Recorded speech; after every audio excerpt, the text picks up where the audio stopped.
So good morning, everybody. I'm Nicola Barrett, Chief Corporate Learning Officer at Emory Executive Education at Goizueta Business School. And thank you once again for joining us for Business Over Breakfast in our webinar series.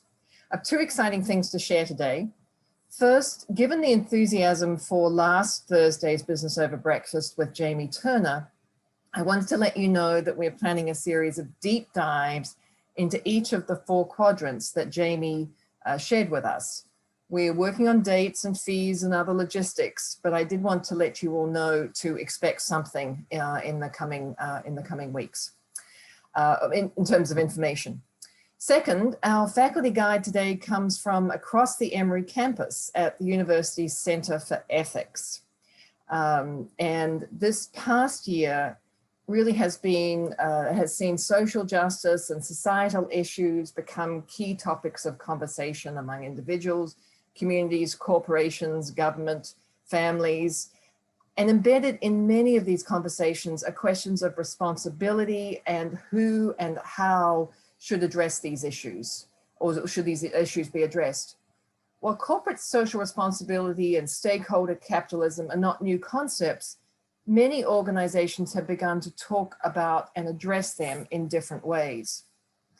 One question that has emerged is around how organizations interact with and serve the country and the political and economic systems in which they exist. Our featured presenter this morning, Edward Queen, is an expert on corporate ethics and the avenues through which organizations can seek to answer these questions. Excited to have him with us today to explore this morning's topic, business and the common good. Does a company have a duty to its country? Which I think is a fascinating question. Edward directs the D. Abbott Turner Program in Ethics and Servant Leadership at Emory University's Center for Ethics and helps coordinate the organizational and corporate ethics program. His work focuses on applied and professional ethics and the development and implementation of ethics programs in businesses, nonprofits, and governmental agencies. He has trained and advised numerous organizations on management and ethical issues. And I saw the list, and I wasn't going to name names, so most of you will recognize many of them. If anyone can help us grapple with the hard ethical and social responsibility questions, I think it's Edward. So as usual, we're going to ask Edward to spend about 30-35 minutes sharing his insights, and then we will transition to a fireside chat for Q&A. We invite you to write your questions in the Q&A section at the bottom of the screen at any time. And our team and I will try to do our best to get as many of those questions answered as possible. Again, at the end of today's session, there will be a short survey. We appreciate you taking the time to share your feedback. It's really important. Lastly, I wanted to alert you to a change coming to Business Over Breakfast starting next month in March. We're going to be moving to the first and third Thursdays of each month. So instead of every Thursday, we're going to do first and third Thursdays of each month. But we're going to continue to bring you great content, great faculty, and partners. And for those of you who are interested in looking at our past Business Over Breakfast webinars, they are all available on LinkedIn, on our LinkedIn page, and also our YouTube page.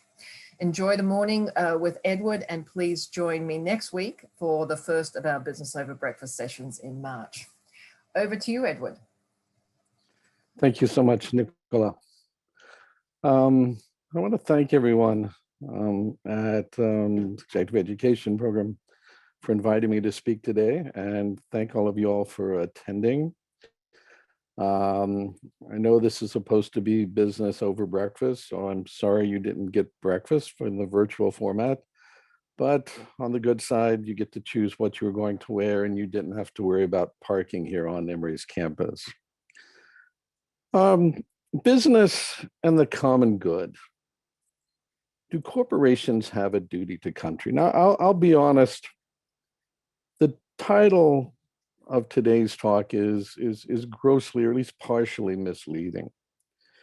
Because what I'm really focusing on, what I'm really concerned about is not the question of the role of businesses in helping to realize, helping to affect, helping to bring about the common good. But I'm more concerned about the extent to which businesses have a duty to avoid causing actual harm, actual damage to the well-being of their country.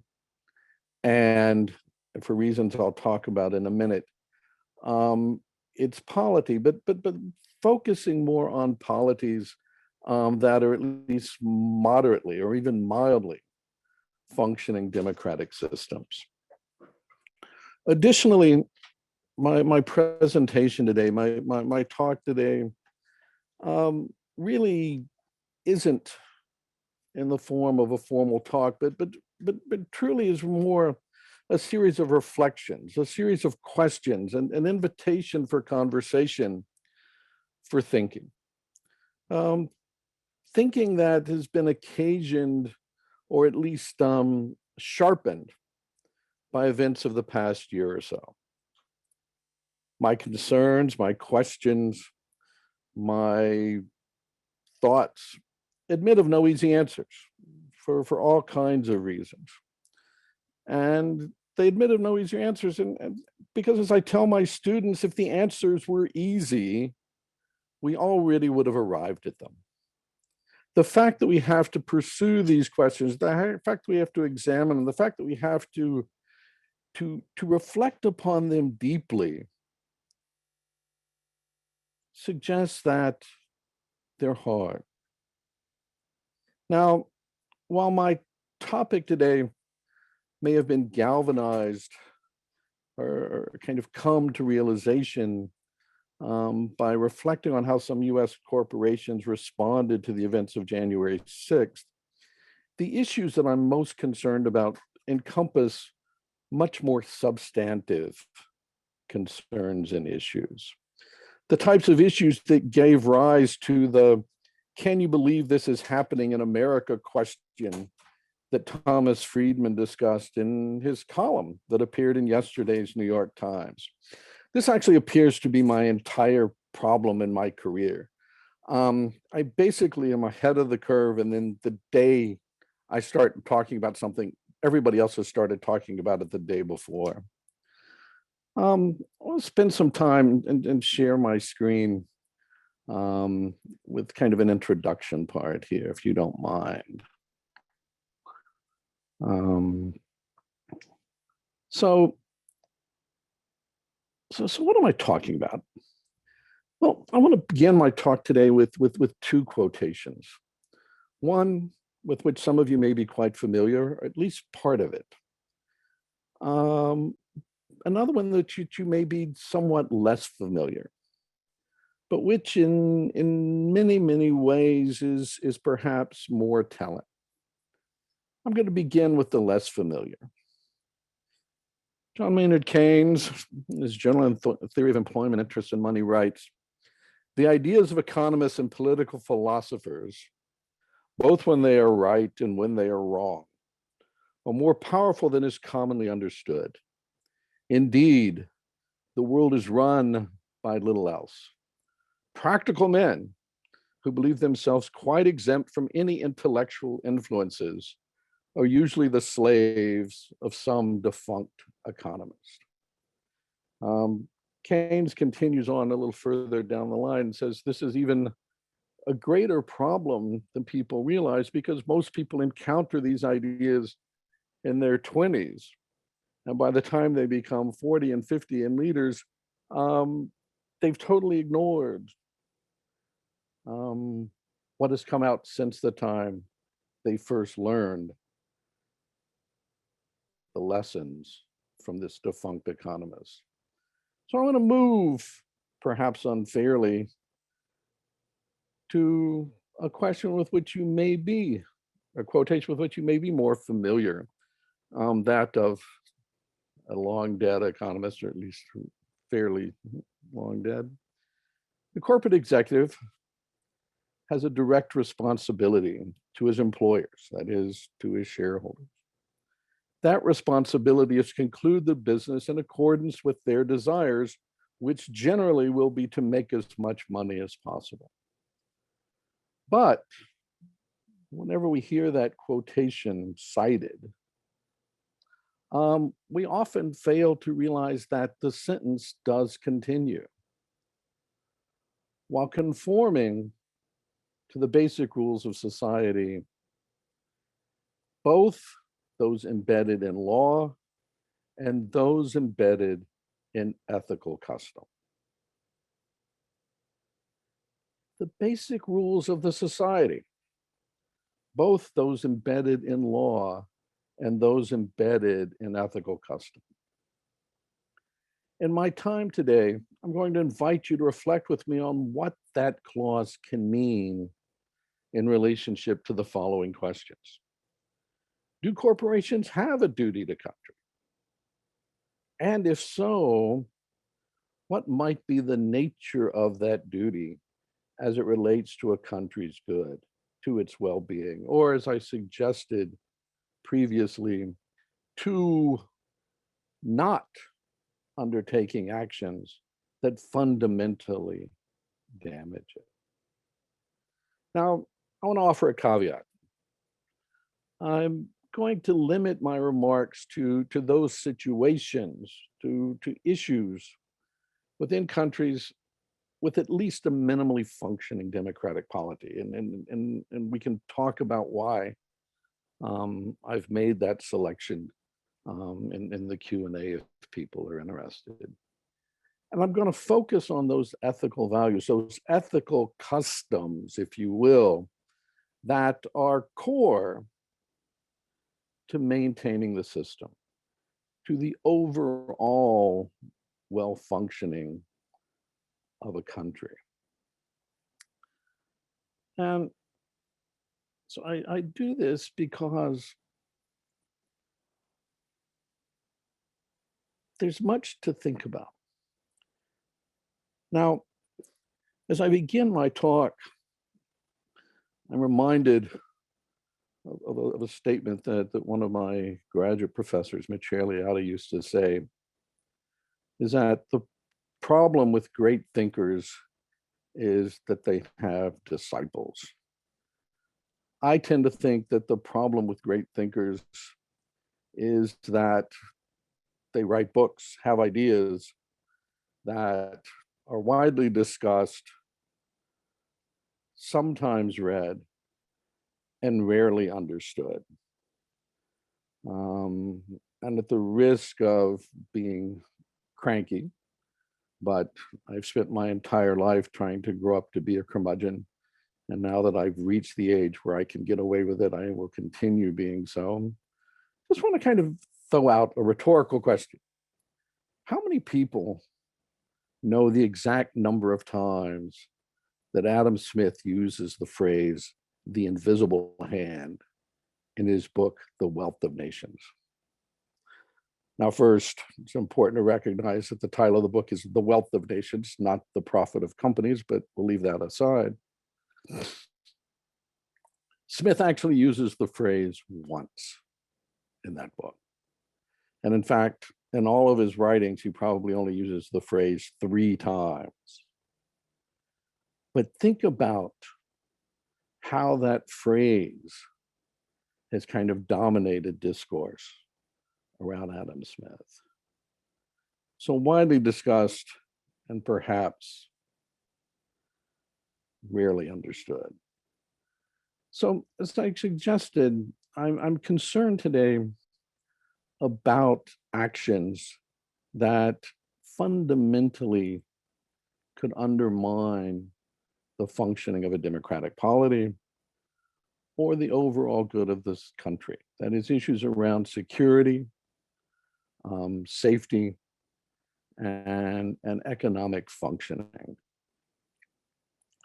I'm not, and I want to emphasize this, I'm not concerned about distinctive policies, but on really fundamental issues of choice. Fundamental issues around the stability of a democratic system or society's very ability to function. one rightly can ask the question of whether or not certain actions conform to the basic rules of society. What happens when making decisions designed to make as much money as possible for one's employers, one's shareholders, does not and indeed cannot conform to those basic rules? When such decisions fundamentally undermine the system or the basic security and safety in the country.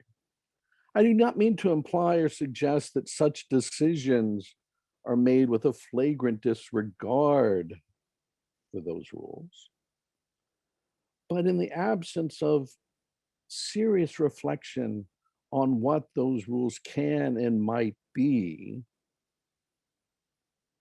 can one violate them in the pursuit of making as much money as possible, or in the more euphemistic language that dominates the business world, return on investment? So what's going on here, and what am I trying to think about? I want to start really with a certain reminders, if we will. The reminders that corporations are artificial creations. They're creations of the polity itself. There's a social and political wager, if you will, that the good that the existence of corporations provides outweighs anything that society may lose by allowing their creations.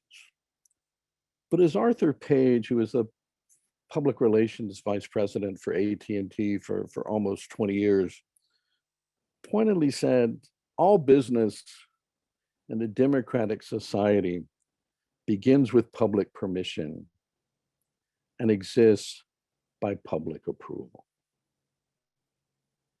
So I want to highlight 3 or 4 events of the recent past and kind of introduce them as kind of reflecting the issues about which I am concerned, the issues which I'm hoping to address.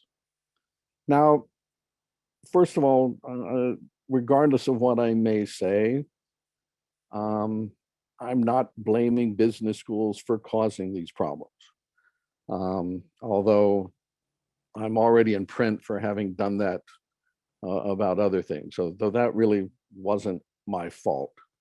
I wasn't blaming just business schools. I was blaming professional education in general for its role in creating an entire class of pathological narcissists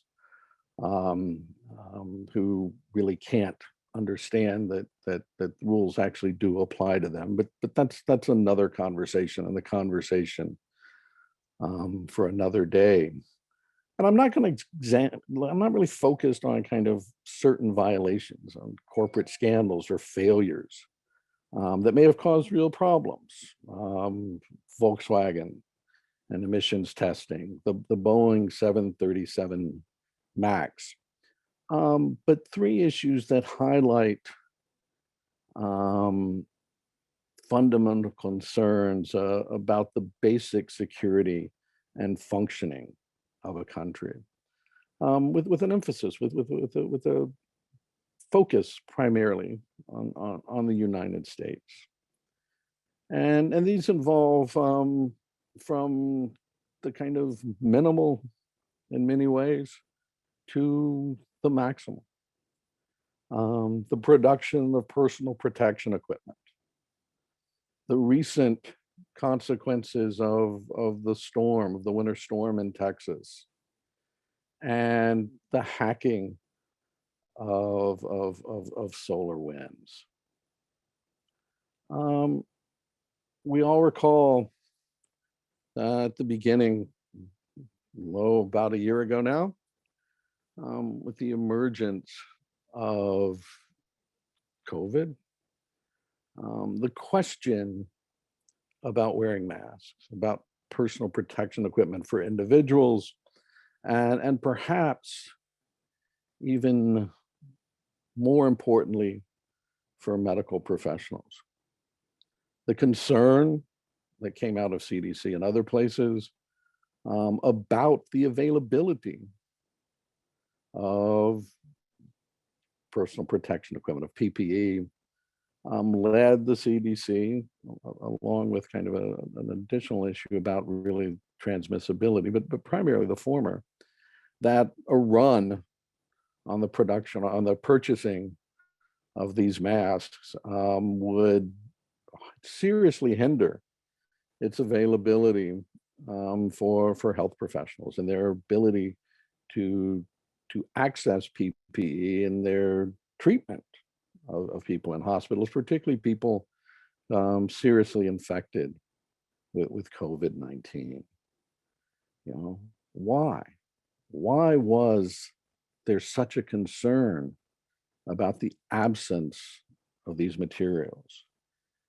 Issue existed in the United States. The issue existed with even kind of greater severity in France, because of very serious, important decisions made about how to improve profitability, on basically removing and moving manufacturing processes out of the United States to lower cost countries. A perfectly rational decision.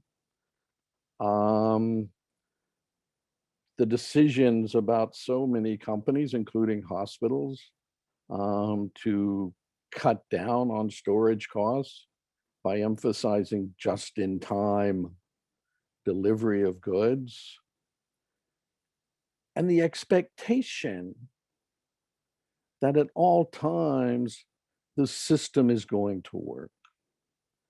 The expectation that supply chain would not be interrupted. The expectation that we always can get what we want. We don't have to worry about having enough. We don't have to think about it.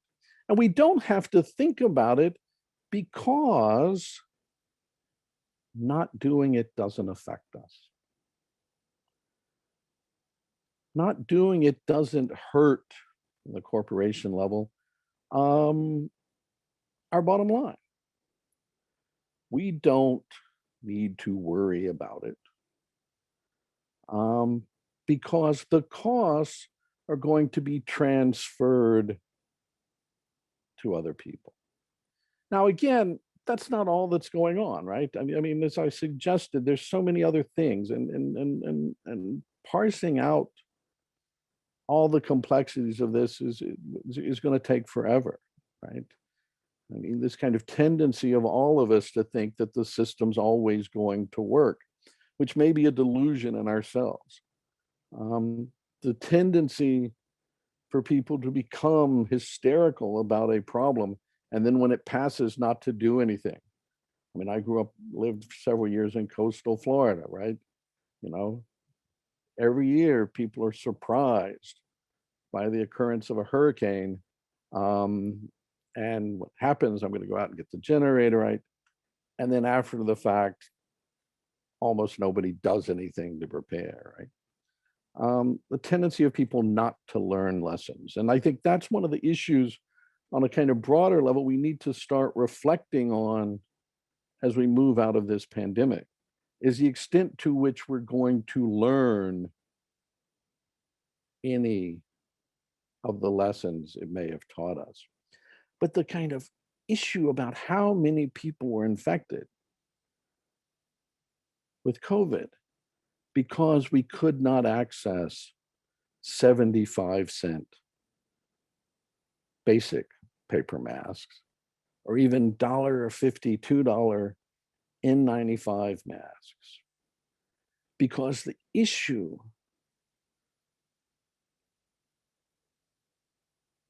of the fact that we can increase the money for our employers drives decision-making about moving production overseas, about minimizing the amount we have in stock,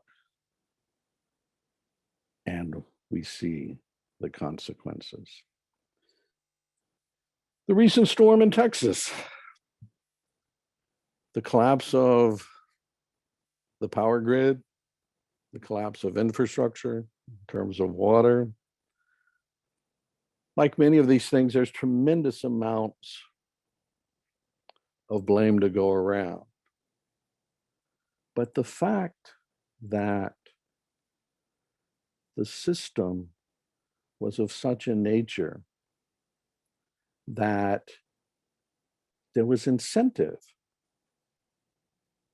in the pursuit of ROI to avoid, to neglect, to fail the maintenance of that infrastructure, to refuse acknowledging the recommendations of 2011, I believe, committee that these things need to be addressed, insulation of the lines, et cetera, in order to avoid what we just saw last week. The fact that you had a system that incentivized all the power supply companies in Texas to minimize investment in order to increase ROI led to the breakdown. Now, certainly there was a policy choice by the state government that drove that. Certainly there was a reasonable argument to be made that doing this would lower the cost. But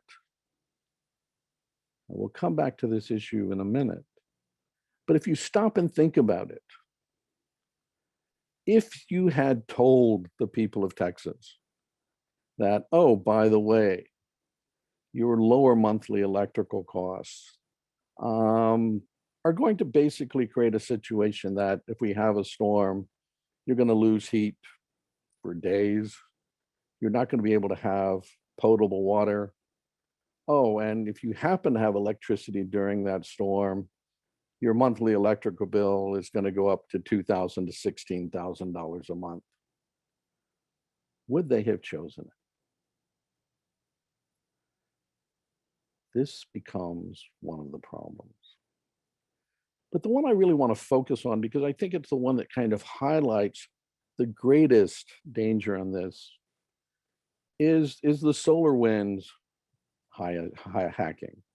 Now, as you may recall, SolarWinds is a technology company, basically creates network management software. And this system is widely used.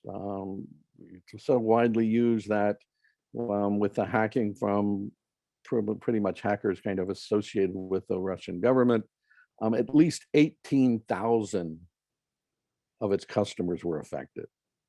Right? These included, as you may have heard in the newspaper, many government agencies in the United States, nuclear research labs, government contractors, huge numbers of IT companies and other businesses around the world.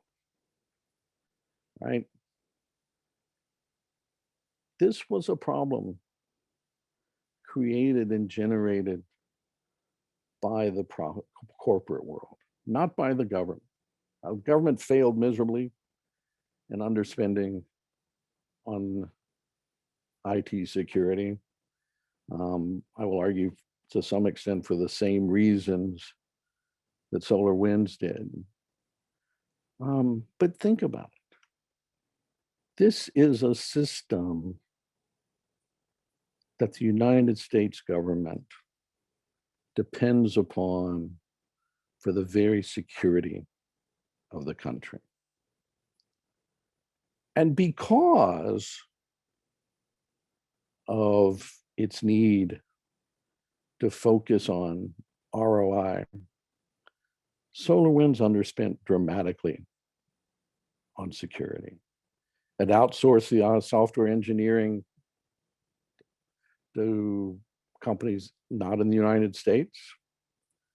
Some decisions were just flat out stupid. For in 2019, its server's password was SolarWinds 123. But why would they do that? As Bruce Schneier said in a piece in the New York Times 2 days ago, in kind of thinking about IT security, there's a danger in these actions. But as Schneier says, investors are so focused on short-term gains that they're willing to take such risks. They take this risk because basically what they're doing is privatizing the gains and socializing the losses. They're creating negative externalities that we all pay for, not only financially, but also in this instance, with the kind of threat to the security of our country. So what do we need to think about? How do we reflect on this question? I want to turn to one issue that's not addressed in Friedman's quotation. Because as Friedman does say that the goal is to make as much money as possible, Friedman never, ever, at least in that piece, and clearly in the pieces that most people attend to, never talks about the time frame in which that money is to be made. Friedman isn't highlighting short-term gains. He's not highlighting quarterly earnings reports. He's not saying one way or the other whether this is the near term or the midterm. You can leave aside the long term because, as Keynes said, in the long term, we're all dead. He doesn't say the money has to be made now. Now, typically, many companies have to kind of concern about return purchasers. Security companies, or excuse me, tech companies have less concern about that because you've already bought the product. The collapse is going to be down the line. They're not going to pay the cost. The system itself provides a perverse incentive for cutting corners. Now, I don't want to get into a bunch of language around information asymmetry, which I think is one we could talk about in terms of my example with Texas, and that, were Texas consumers ever told or even could have thought about the possible collapse of the system, would they have been willing to buy into it? Right?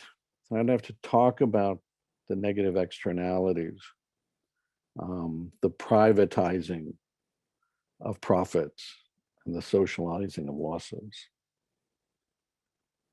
But what happens when decisions, rational decisions, but wrong decisions, threaten the fundamental security and well-being of a country? And how ought we to expect corporations to think about and to respond to those questions? I do hope in the Q&A that maybe we can begin to tease out some answers. And I thank you all for your patience, and I look forward to hearing from you. Thank you very much. Thanks, Edward. Oh, the questions are coming in, and I must admit I have a few of my own. But let's start with Michael Young, who asked, does the discussion change if we ask whether the company has a duty beyond its country, perhaps to the ecosystem they engage in, the world, society? And I think this also plays into another question that came up. You know, if you're Pfizer and you've got a COVID-19 vaccine, is it your duty to, you know, sell it to the highest bidder, make some decisions around what price and who you sell it to, depending on ability to pay? It's a great series of questions. The first one, you know, I definitely think is worthy of a really kind of deep reflection, and that's why I actually do appreciate Friedman's kind of statement about the basic rules of the society. Because sometimes, whereas I don't necessarily think, as all of my colleagues will tell you, I am probably the biggest moral absolutist at the Center for Ethics. But our realization about how our rules apply, the realization about the implications of our principles does change, right? And I think in response to that question, it's not that my answer changes. It's just that what the basic rules are and how and to what extent we have to attend to them may change, may alter, because the world changes, right? I mean, 40 years ago, conversations around the environment didn't necessarily implicate questions of climate change because the knowledge wasn't there, the science wasn't there, the realization wasn't there. So the world changes, our knowledge changes, and something we don't always think about, our ability to respond to those changes as well. Right. I mean, I do a lot of this around kind of the ethics of autonomous vehicles and or even autonomous weaponry. You know, what we can expect of autonomous machines, autonomous vehicles, is always going to be limited by the technological capacity, right? So I wouldn't say my answer changes. The kind of nature and magnitude of the question changes, right? Mm-hmm. The Pfizer question, you know, kind of gets down to the level of specificity that we're going to really start to be struggling with, which is why it doesn't make easy. You know, and it's like everything else. You know, for those of you that are lawyers out there are going to be more comfortable with this language, perhaps. There's a kind of balancing that has to take place. You know, you can't run a corporation if you don't make a profit. Mm-hmm. You know, on the other hand, back to my point, is society actually lets you exist as a corporation. You're created. You're an artificiality. And so the act of you being created and allowed to exist imposes another set of limits upon you, right?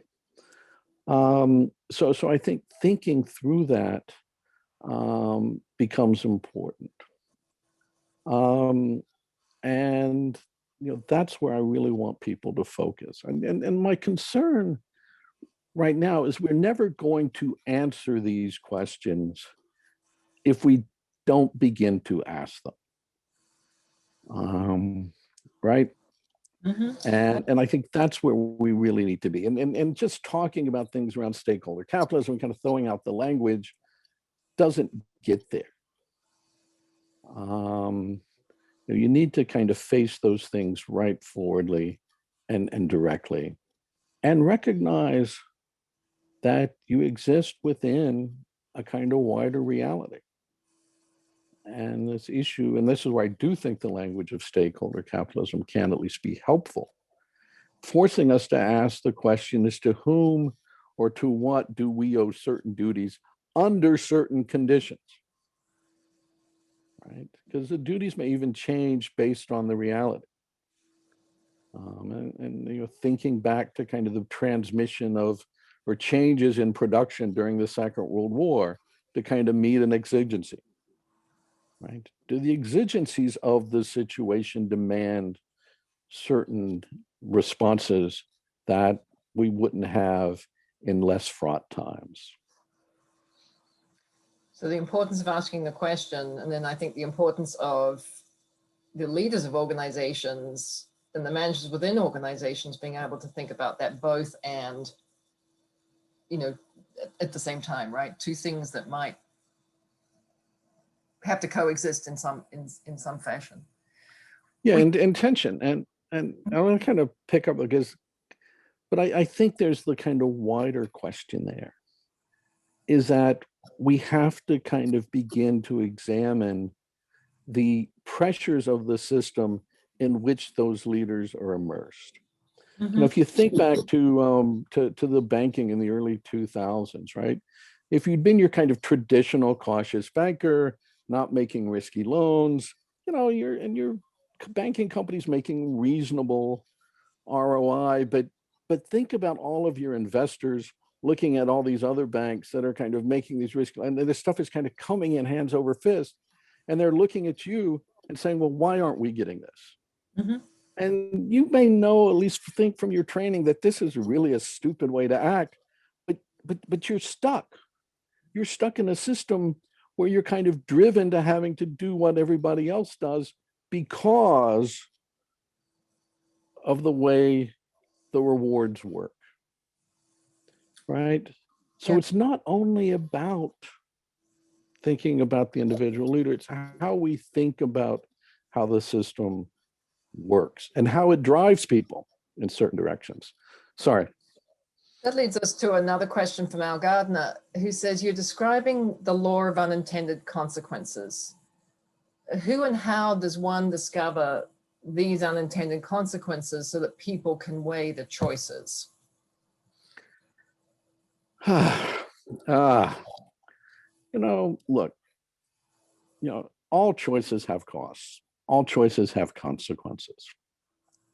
And there are going to be things we could never have thought about, right? We're not going to get them right. We're not going to be able to manage for all of them.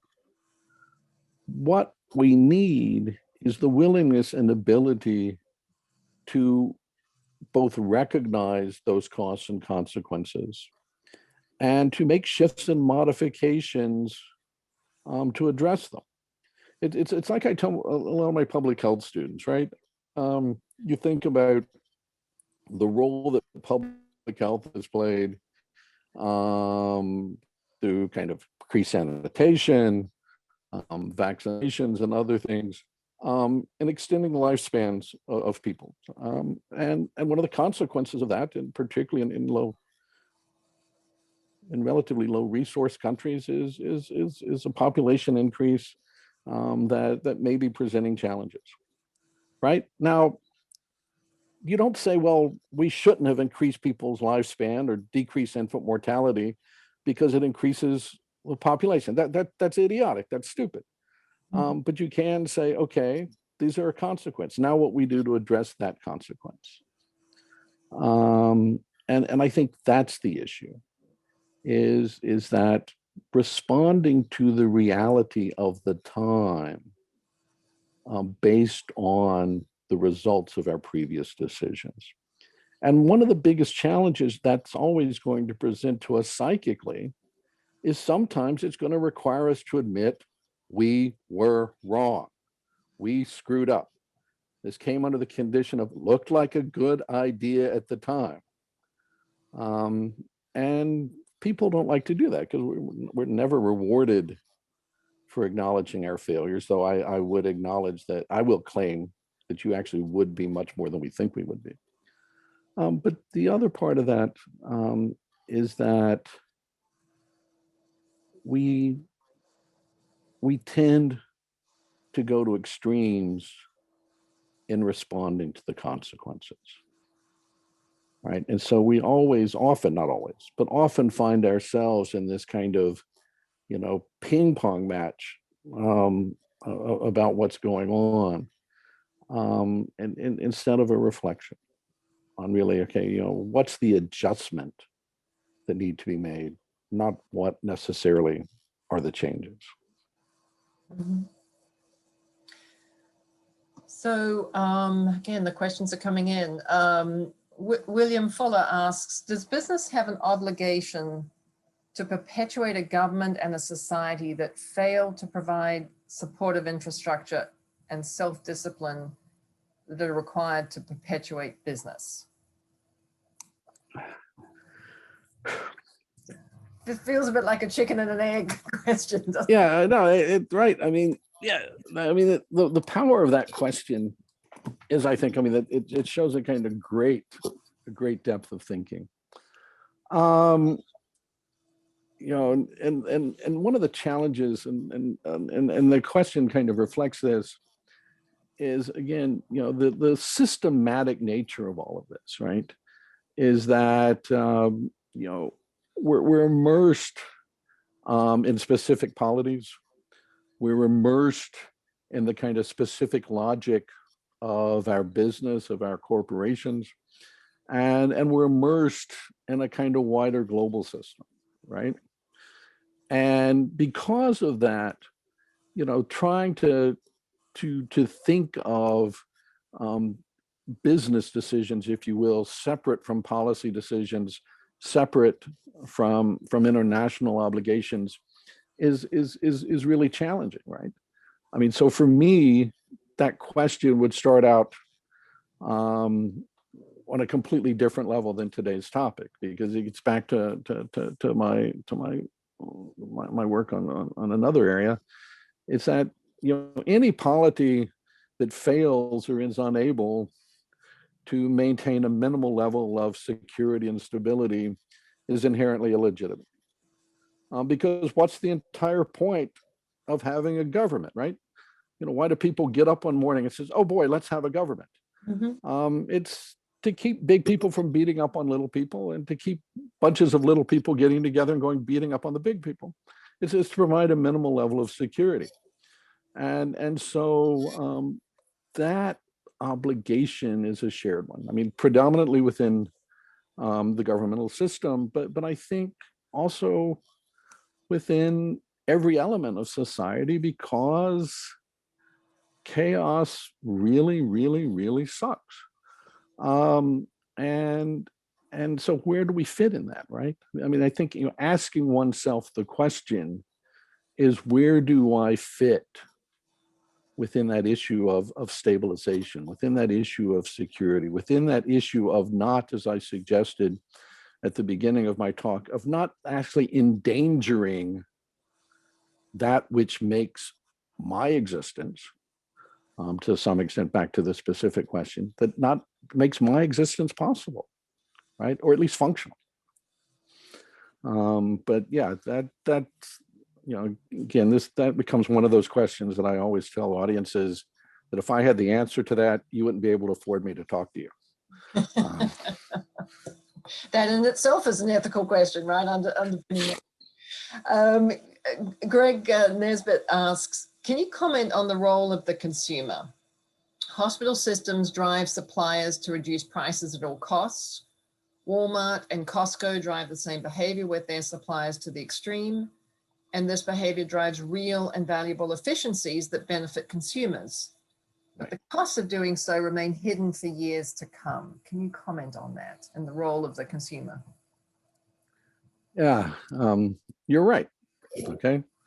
The consumer issue is a particularly challenging one for reasons that I suggested. One is just tremendous information asymmetries.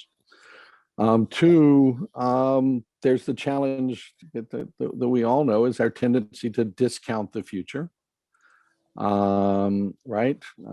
Tendency to kind of focus psychically and kind of structurally on short-term gains without thinking about the long-term issues. I mean, we can see this across the board.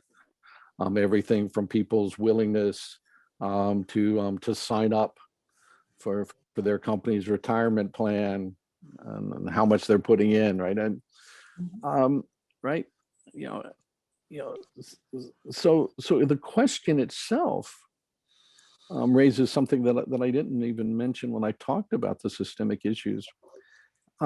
Is no matter what we do, we're going to be completely, I won't say at the mercy, but affected by what we can call, for lack of a better word, the reality of human being. And I think one of the issues that we don't examine, though I think behavioral economics is starting to kind of raise the question in new and better ways, is how much our answers to certain questions are driven by our assumptions, typically unexamined assumptions, about what's the nature of human being, right? If we're all rational maximizers, then we can kind of create systems built around that assumption. But, facts seem to suggest that we're not, right? And not only are we not, but then when you add upon that the fact that we're often making decisions with kind of woefully inadequate information, there's a challenge, right? Now, can you adjust this? I mean, in behavioral economics has kind of suggested ways we can develop decision offering, shall we say, in ways that accommodate that.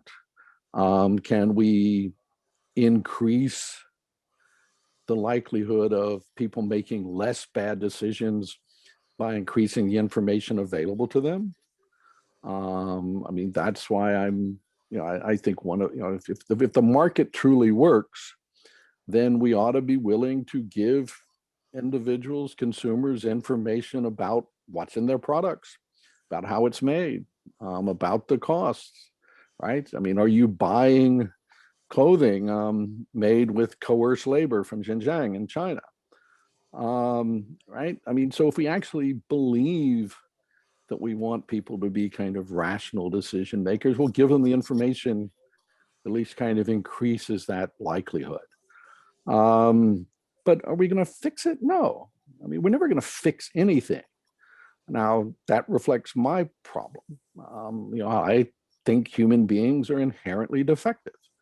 Now, we're not just defective, but we're always limited in time and space. We're here, we're not there. We only know what we know. We only can put it together in ways we know. So the systems can never be perfect, and people can never be perfect.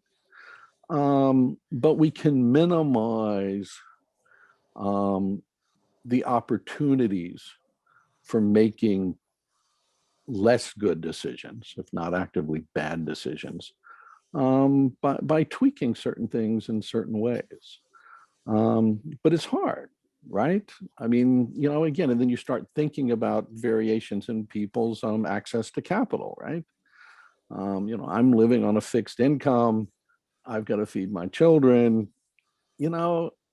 I may not be back to kind of Nicholas Kristof's piece about Costco and its rotisserie chicken. I may not be thinking about how those chickens are raised. This is a great deal for me to feed my family. Now, assuming I could even afford the kind of membership to Costco, which would be kind of another issue.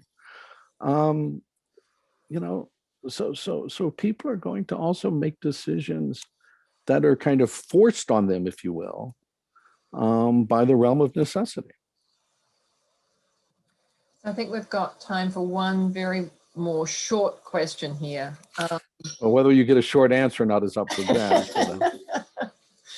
So Denise Conklin says, what's the function of change or the resistance of change within your thinking, especially around the problem solving parameters. So you're asking people to sort of think more intentionally, to think about the context in which we live today and what we know today, but it also requires some thinking about change. How do we do that? Yeah, that's a great question, and I'm going to take it in a direction you might not have expected. Yeah, I think any type of approach to a theory of change or thinking about change has to take much more seriously the role of fear in human lives. You know, we're afraid of getting things wrong. We are afraid of moving into a realm that exceeds our capacity. Right? I'm good at what I do, but doing something different I may not be good at. And what's going to be the consequences of that for me? We're also not necessarily good at thinking we have either the obligation or even the ability to communicate to people why this decision ought to be made, right? I mean, so it's why I often talk about leaders ought to begin to see themselves as teachers, is you have to bring people along. And, you know, I hate to say it, sometimes we need to take seriously the human tendency towards lethargy. It's easy to do what I'm doing. It's hard to do what I'm not doing, to make the change. So I think this kind of fact about the world in which human beings live, and I think leadership obligation of kind of focusing on fear is important. How do we begin to move people out of a punitive environment where the minute your boss says to you, I want to talk to you, your first thought isn't, oh boy, she's going to give me a pony. It's, oh my God, what did I do wrong, right? If we want to encourage creativity, if we want to encourage better thinking, if we want to encourage people being willing and able to adapt to realities, we've got to learn how to manage people's fears. Interesting. Thank you. Well, it's been a wonderful morning, and I am going to hand it over, say thank you to you, Edward, for that, and then hand it over to Ashley to close us out. Thank you, Edward. That was a fascinating conversation. I think that you gave us all really good food for thought. I definitely have questions that I'm going to be pondering for the rest of the day. For those of you who were able to join us this morning, thank you so much for spending another Thursday morning with us. Next week, we will continue on March 4th with Risk and Resilience Lessons for Next Time with Patrick Noonan. And then, as Nicola mentioned when we started the webinar, we will have first and third Thursdays starting in March. So if you want to get your BOB fix, we do have all of the old BOBs on our LinkedIn and our YouTube page, so feel free to take a look at those. As always, we have lots of open enrollment programs out there to serve you guys for whatever it is, whatever your needs are. These are some of our upcoming courses. There are more than this. This is just a smattering of them. Feel free to go to our website to learn more about each or reach out to us. We're happy to talk to you more. We hope to see you in our future Business Over Breakfast and in some of our other courses. Thanks again for joining us. And Edward, is there any last words, anything you want to say to close us out? Just thank you for everybody coming here and for the wonderful questions. And I wish everyone the best. Take care.